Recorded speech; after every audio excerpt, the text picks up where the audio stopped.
میں نے اپنی ماں کو ناقابل برداشت لوگوں کو برداشت کرتے مشکل ترین حالات میں بھی اپنی انا پر قائم رہتے صبر کرتے ہوئے اور مشکلوں سے لڑتے ہوئے دیکھا ہے، تو میرے نزدیک کمزور عورت یہ لفظ ناقابل قبول ہے۔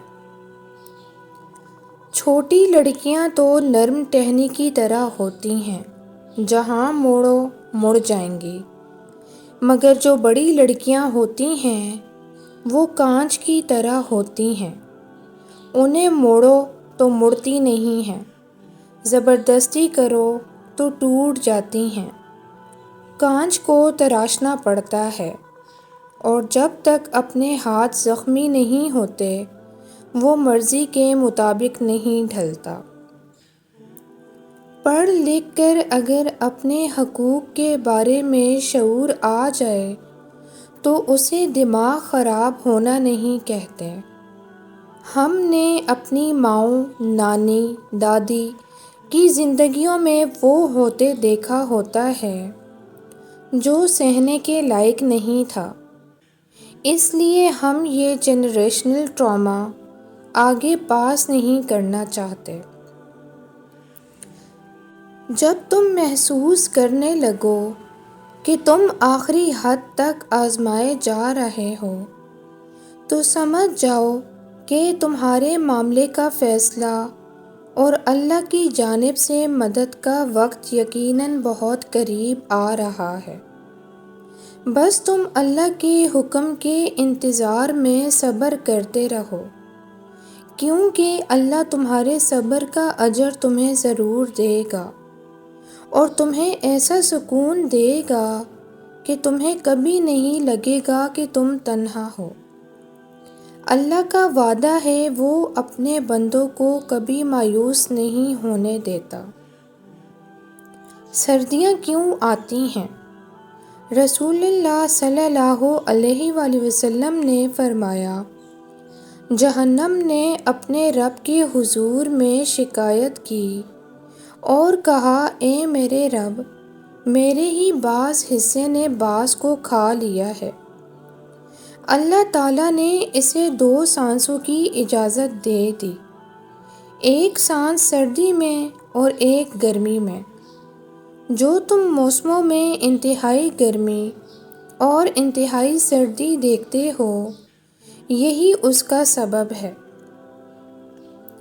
بلا کر نہیں، جا جا کر نیکی کی دعوت دیجیے۔ امام محمد غزالی رحمۃ اللہ علیہ فرماتے ہیں، انبیاء کرام علیہ السلام نے لوگوں کو ان کے حال پر نہیں چھوڑا، بلکہ ان کے پاس جا جا کر انہیں دین کی طرف بلایا۔ یہ حضرات لوگوں کے مجموعوں میں جا کر، ان کے گھروں پر جا کر اور ایک ایک کو ڈھونڈ ڈھونڈ کر نیکی کی دعوت دیتے تھے۔ نگاہیں اس کو نہیں پا سکتیں اور وہ تمام نگاہوں کو پا لیتا ہے۔ اس کی ذات اتنی ہی لطیف ہے اور وہ اتنا ہی باخبر ہے۔ اس دنیا میں کوئی بھی شخص اتنا برا نہیں کہ وہ شیطان ہو، اور کوئی بھی شخص اتنا اچھا نہیں کہ وہ فرشتہ ہو۔ تو درگزر کرنا سیکھیں، محبت کرنا سیکھیں اور معاف کرنا سیکھیں۔ امام ابن القیم رحمۃ اللہ نے کیا خوب فرمایا، وہ کیسے عقل مند ہو سکتا ہے جو جنت جیسی عظیم نعمت کو ایک لمحے کی شہوت کے بدلے بیچ دے۔ لوگوں کی اصلیت سامنے آ جانا بھی اللہ تعالیٰ کی بہت بڑی نعمت ہے۔ رسول اللہ صلی اللہ علیہ وآلہ وسلم نے فرمایا، آدمی بوڑھا ہو جاتا ہے، بڑھاپے کے سبب اس کی ساری قوتیں کمزور پڑ جاتی ہیں، مگر اس کے نفس کی 2 خصلتیں اور زیادہ جوان طاقتور ہو جاتی ہیں۔ دولت کی حرص اور زیادتی عمر کی حرص۔ پھر یوں ہوا کہ ماں نے مجھے چوم کر کہا، قسمت خدا کے ہاتھ میں ہے، تو غم زدہ نہ ہو۔ بے شک جو لوگ اپنے پروردگار سے غائبانہ طور پر ڈرتے رہتے ہیں، ان کے لیے بخشش ہے اور بڑا ثواب ہے۔ حضرت علی رضی اللہ عنہ نے فرمایا، جو ہو رہا ہے ہونے دو، تمہارے رب نے تمہاری سوچ سے بہتر تمہارے لیے سوچ رکھا ہے۔ میں آپ کو کبھی مشورہ نہیں دوں گا کہ آپ اللہ کے سامنے جا کے تجویز پیش کریں، اللہ کو کوئی ڈکٹیشنز دیں کہ اللہ میاں یہ کرو اور یہ نہ کرو۔ اللہ جو کرتا ہے کرنے دو اور آپ راضی رہنا شروع کر دو۔ آپ انسان ہونے کے ناطے سے اس کی بات مانیں اور وہ اللہ ہے، آپ کی بات مانے یا نہ مانے وہ اللہ ہی ہے۔ واصف علی واصف۔ سب سے خوفناک چیز یہ ہے کہ آپ نہیں جانتے لوگوں کے حقیقی ارادے آپ کے بارے میں کیا ہیں، اور وہ کب کس وقت آپ کو نقصان پہنچا دیں۔ انسان کو اپنی موجودگی وہیں اچھی لگتی ہے جہاں اس کی قدر اور احساس ہو۔ جب کوئی پرندہ آپ کے گھر کی چھت کو اپنا ٹھکانہ بنائے تو سمجھ لیں کہ اس جگہ کی فضا صاف ہے اور آپ کے گھر کی فضا میں سکون، سکھ، چین اور خیر ہے۔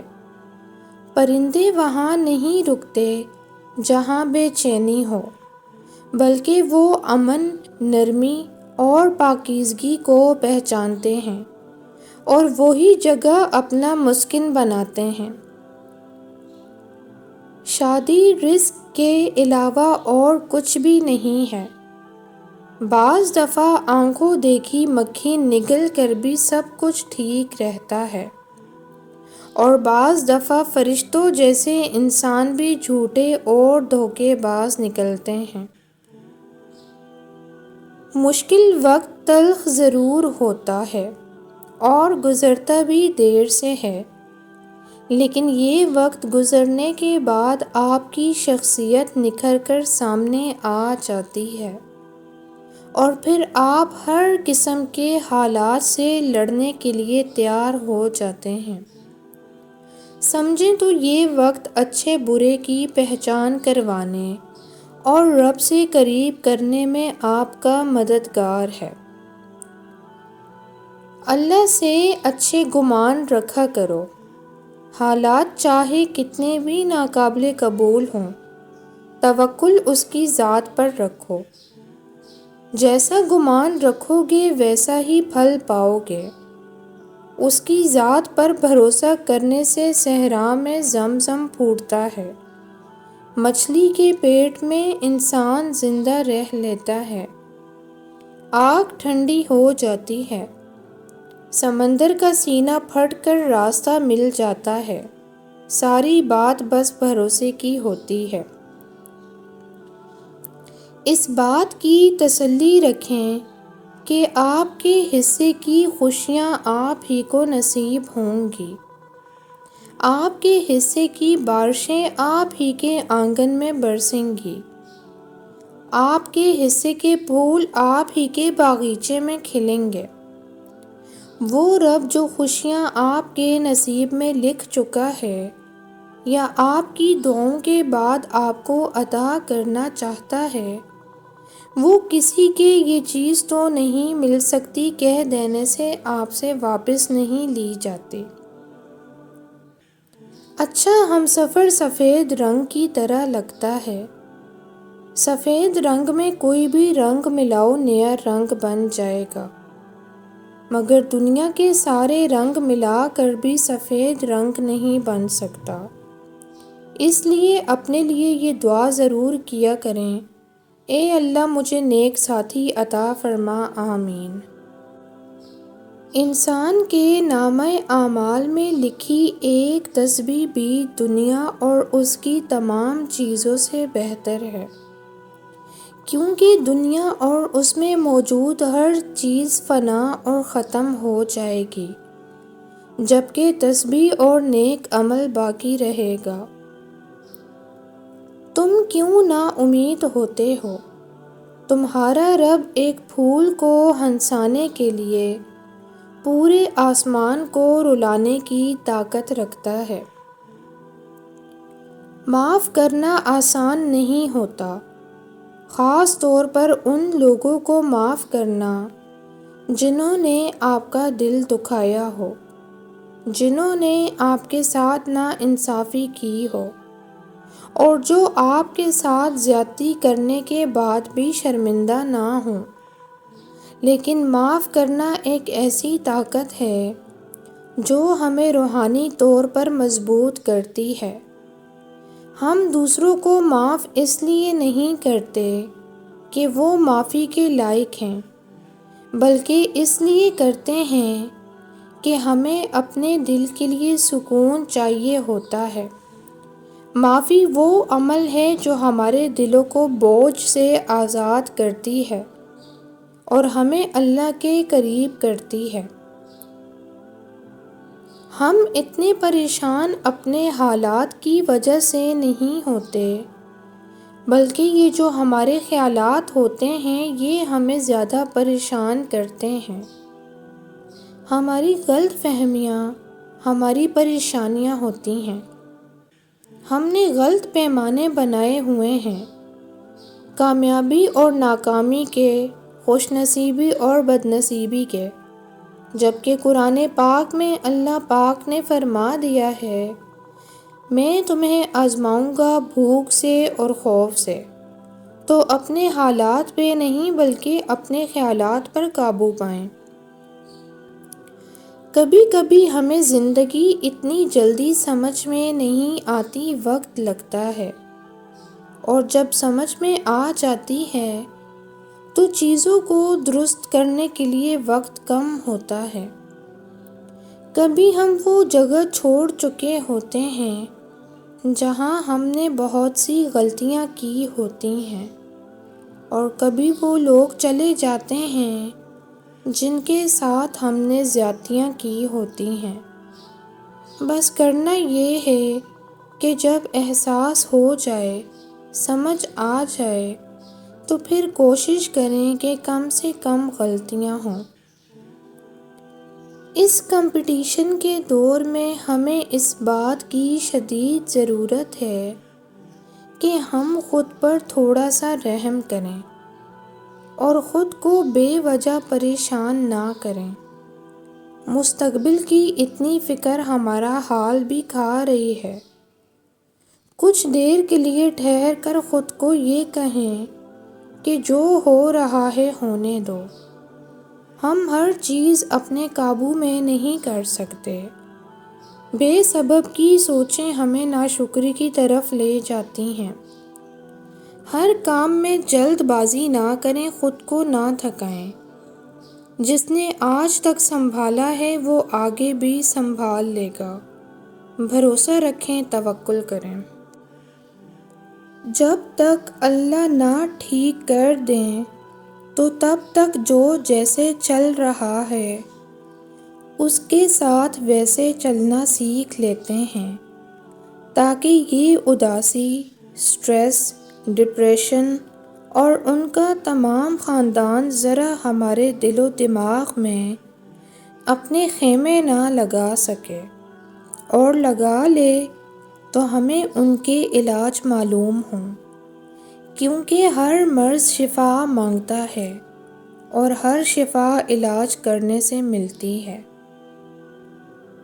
میری ماں اکثر کہا کرتی تھی، بیٹا دعا کرنا کہ شوہر آنکھوں والا ہو، جو دیکھ سکے تمہارے دکھ، تمہاری خوشی، تمہارا ہنسنا اور رونا۔ بہت لوگ آنکھوں والے ہوتے ہیں لیکن دیکھ نہیں سکتے۔ ذہنی طور پر مضبوط لوگوں کی چند نشانیاں: چیلنجز سے نہیں گھبراتے، اپنی غلطیوں کو قبول کرتے ہیں اور ان سے سیکھنے کی کوشش کرتے ہیں۔ جو چیزیں ان کے کنٹرول میں نہ ہوں ان کے لیے پریشان نہیں ہوتے۔